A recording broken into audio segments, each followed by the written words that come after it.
大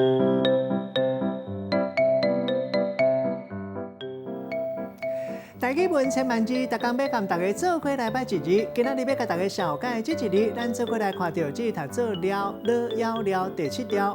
了就是会当提供制作、使用或者是参考的物件，咱讲材料、原料、资料。另外人才，咱嘛讲了，像讲伊毋是读册了。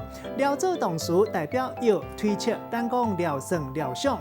若是想会到的，咱讲了想有对，了想会到；若想袂到的，咱讲了想袂到。另外煮食的，咱讲料理，古早这个料理的词，嘛有处理、办理的意思。即嘛大部分拢是讲煮食的代志。带大家做伙来小解两个词。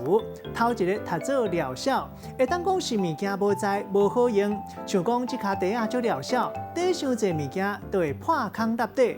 另外，这个疗效嘛无大方、无大办的意思，像讲送礼伤疗效，安尼就无面子。第二个词读做手塑料，这是为日语来的，代表处理手续需要的费用，就是手续费。咱用一句话来举例，甲这两个词合做伙。譬如讲，这间店鼓励大家加入会员，唔免手塑料，也毋过送的会员礼是一卡地啊小寡疗效，底伤侪物件可能就会破空兼落底。